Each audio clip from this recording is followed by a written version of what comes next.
Alright guys, we're taking it old school today. Whether you're a brand new angler or you're getting your kids out on the water because it's summertime. I got my nugget with me here, my little diva here helping me set up. Guys, we're gonna take it classic. We're gonna take a bobber, we're gonna take a hook, we're gonna head to the water, we're gonna hit some panfish today. Today's video is all about teaching you how to use a bobber and hook to get on some dandy panfish. Stick around. Oh, I saw that. I saw that. Hold on, I'm gonna go way deep in this pocket real quick. I'm gonna go back. They cleaned you? Cleaned me. Let's see which rig you got. What you got?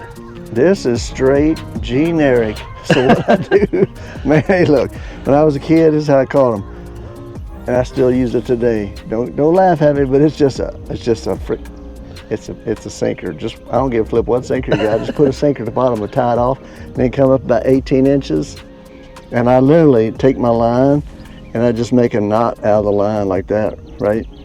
I literally just make a knot like that, and I got 2 knots in there. Boom. With the hook just hanging. So it's basically, yeah, split shot. An ugly looking little rig. Or not a split shot, but a, it for 50 years. What's that rig called? I forget. I'm drawing a blank. Daggum. It's called the rod and reel knot. Yeah, the rod and reel knot. And then I am using a bobber. Traditional setup. Let's see here. I have just a little baby amount of worm left on there, and we're using worms today. So what I have is standard inline bobber stop, which is the best. I mean, I finally found one that doesn't get stuck in the eyelets. And then below that I have a little bead, a little identification bead, and then a thill bobber, a big old number 2 weight right there, and then a long shank worm hook. The most important part of this setup though is the Zebco 33. That's right.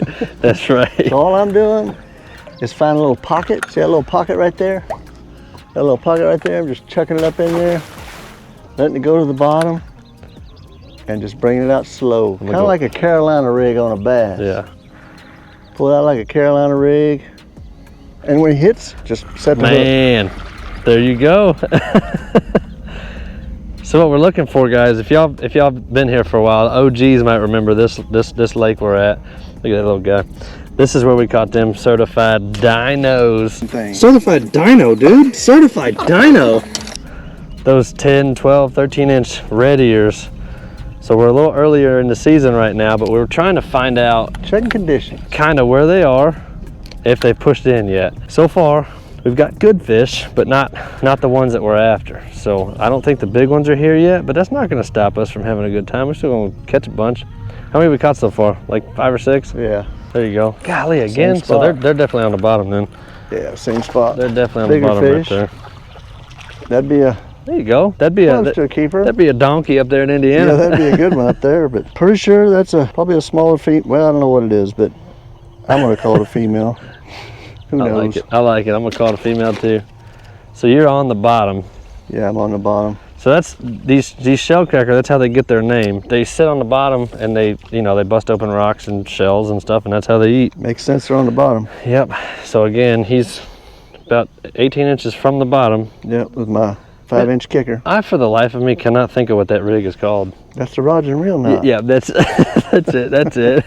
Okay, so I'm getting hit absolutely none, guys. So what I'm gonna do is take my bobber stop here, and I'm gonna slide my bobber stop up about 10, 12 inches, which makes my worm sit lower in the water. Because again, he's on the bottom and getting picked up all the time here. So let's see, and then you gotta watch your bobber. So if you do that, and then your bobber never stands up, like see how that bobber didn't stand up just now? It's still laid over. That means I'm too deep. That means that the weight is on the bottom. So I'm just gonna pull it out a little bit, and we're still completely on the bottom there. See that bobber's not standing up, but I think I have a fish looking at it. Yep.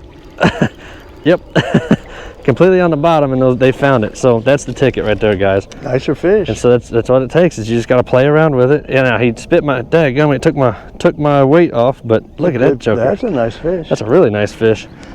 Look at that thing. Still not the quality and class that this lake is known for. Oh, well, and but that's a great release. Good for you and being a conservationist. Oh man, guys, let me show you. This is the weight that I'm using. It's a big one. It's a big one. I ain't gonna lie to y'all. It's a number 2s. There we go, right there. So number 2s, and they are mondos, guys. And all that's helping me do is get that worm down there on the bottom. So you saw we adjusted the depth there, and then they hammered it. So I'll tell you another thing to look at is why are those bluegill right there? Right. Because there's a channel right there. There's no vegetation. There's vegetation on the right, vegetation on the left. There's a channel, and they're just kind of cruising up Sitting in the middle of that channel. What I'm gonna do is I'm gonna load this hook up with this worm here, skirt, like that. And again, this is a long shank Aberdeen hook. And then I'm gonna take my bobber stopper here, and I'm gonna bring it back down. I'm gonna bring it back down about 3 inches, so boop. Well, I guess that's about 6 inches, but you get it. And then I'm gonna cast out. I'm gonna cross you here, sir, go underneath you. Cast it back in that same general area and see, are we floating? Okay, so now we're floating. And I would guarantee that that worm is just off of the bottom.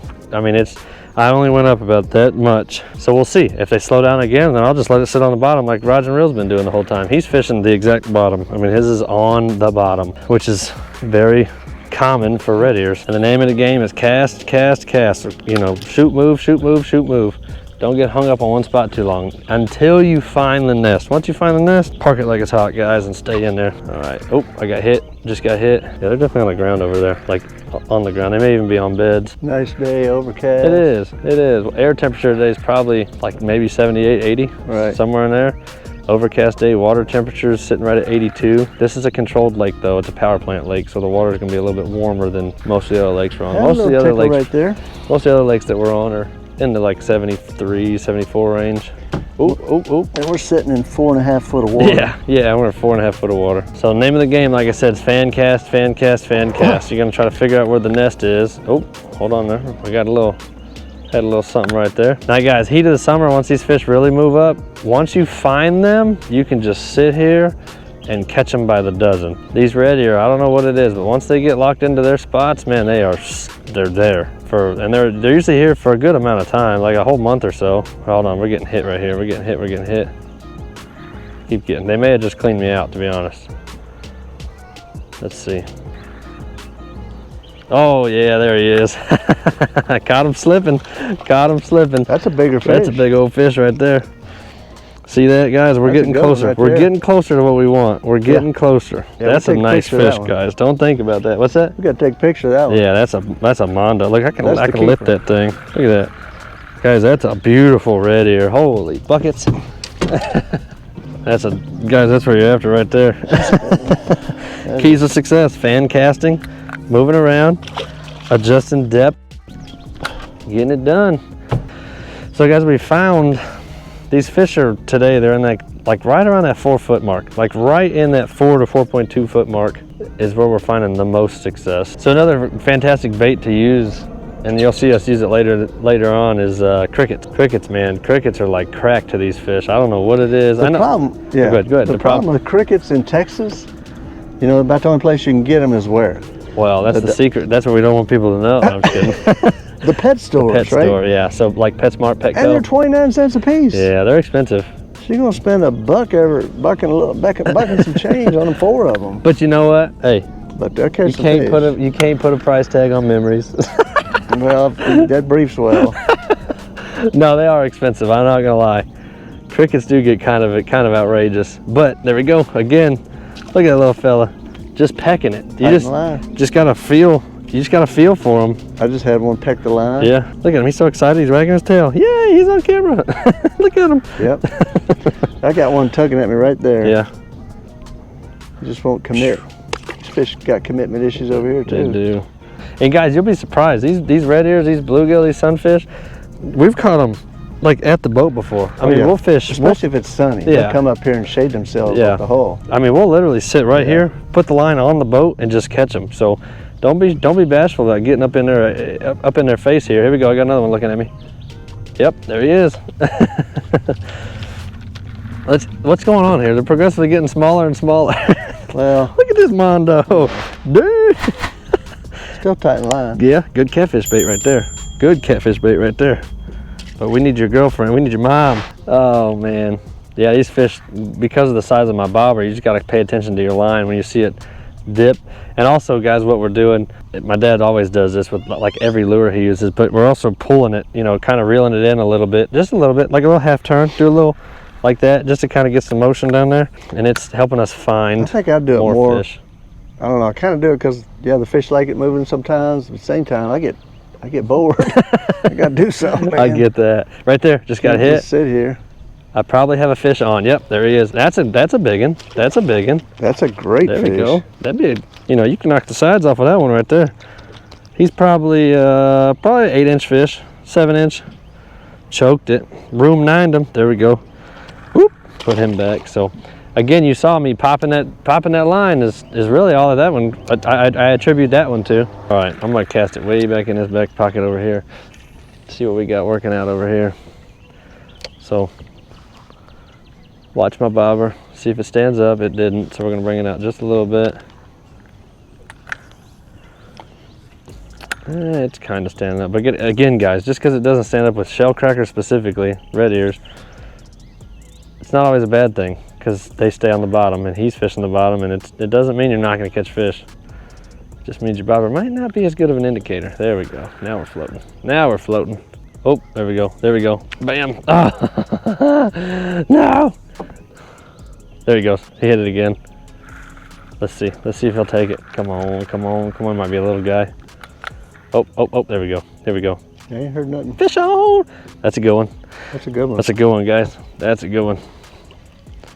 So I'm gonna have to switch up and put the bobber back on. There we go. Beautiful. Look beautiful at that. fish. Look at the colors on that one. That's a pretty fish. Big old man. fat body too.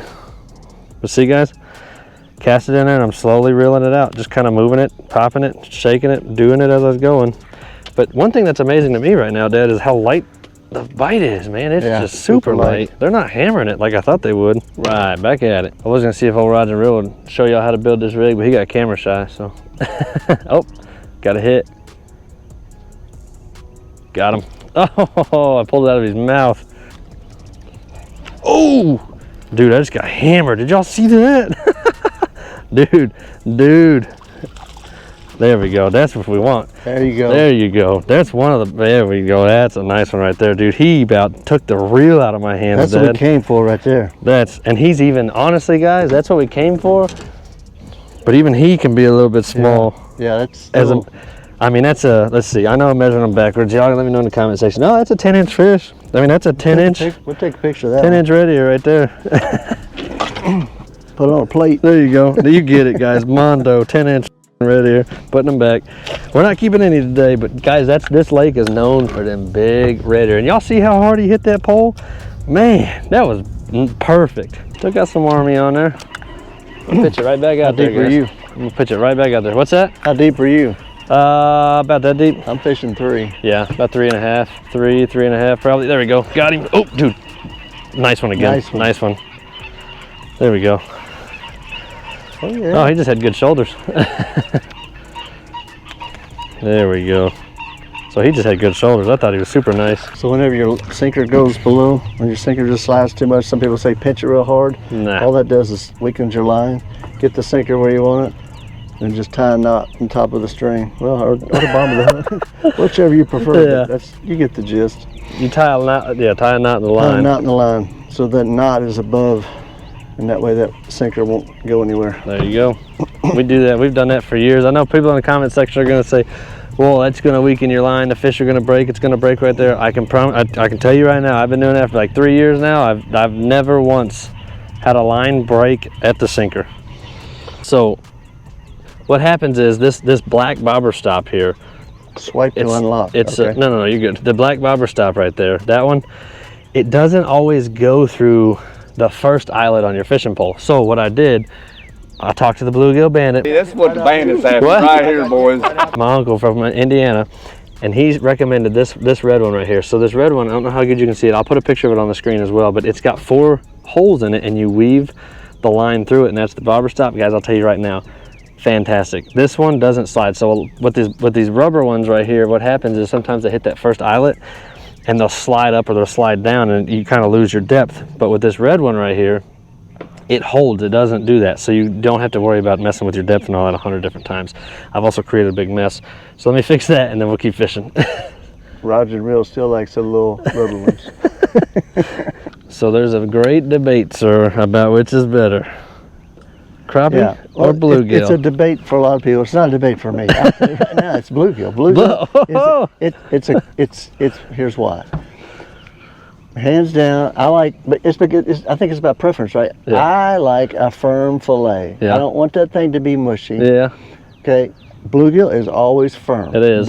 And I'll tell you, crappie sometimes you get a little mushy on crappie. Yeah. That's just the truth. Not all the time. Not all the time. It's just sometimes I don't like crappie because they're mushy. I'll eat the mess out of all of them. Yeah. I prefer bluegill. They are softer, yes. They're softer and have more flake to them. The crappie do.